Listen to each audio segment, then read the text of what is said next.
This portion of the project and you believe you are done, make sure you go to Essentials, Reset Essentials, open up your layers, pull the layers out. The original one underneath you don't need anymore, so take it, drag it, drop it to the trash.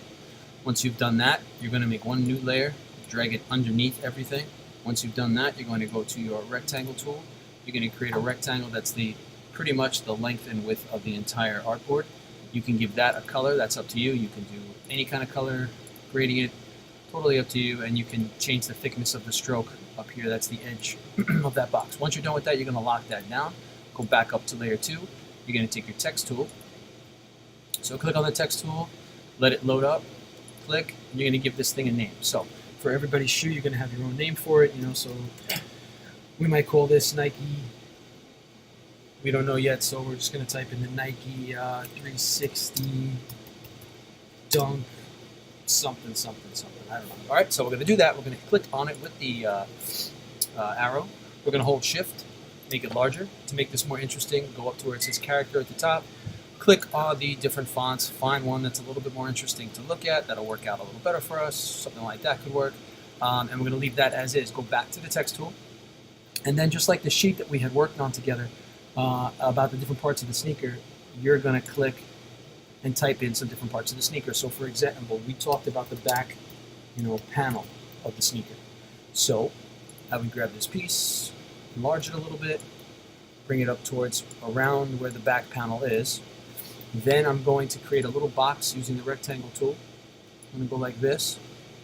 Now, if you have a pattern like this, what you would do is create the box, take the eyedropper, click on the pattern, and you see it throws the pattern in there.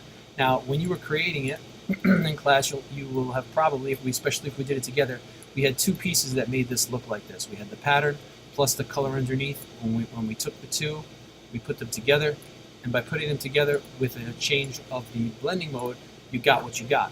So when you show it over here, you actually want the box that shows the leather or whatever pattern you chose, plus another box that's going to show the color underneath. So you do like this. Just move this out of the way for a second. Click on this second one. Use the eyedropper. Grab that gray. So you're really showing, the two things that make up that piece, and then you can just put it right back where it belongs. Now the only last little thing to do to this is put a little arrow near it. Take the line tool.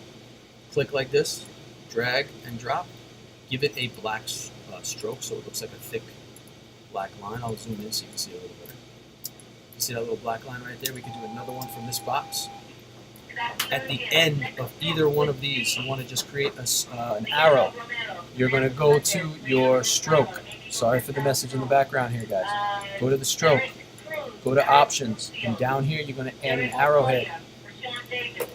Okay? See the piece right here? So you're going to click on the piece that you make with the line tool. Go to the stroke. Make sure you see all the options. Arrowheads. This is the end of the stroke. So you throw an arrowhead, and it throws an arrowhead down there. So we wrote that the back panel is this, and we pointed to it. One extra little step, if you want, is on these pieces. If you double click on it, it has a name. Every single color has a name. So you can go onto that. You can right click and copy it, and then go back to your back panel piece and paste. Okay, and you can kind of pull it underneath or right on top. So you're just telling people what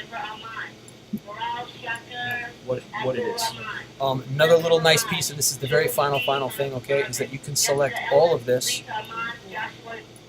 copy it, go over to the side, paste it. When you paste it, just click away.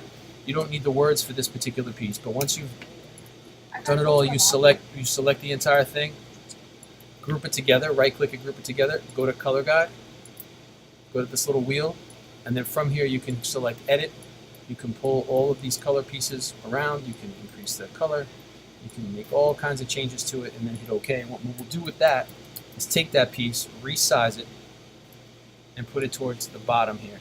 So you can show what the sneaker would look like in a few different colorways. So remember, you just select it all. After you grouped it, go to color guide, hit this little button, edit, and you can change the way that the colors look, then hit OK. And that's what's going to be saved after you have tagged every part of the shoe or most of the parts of the shoe based on that sheet that we had filled out. Okay.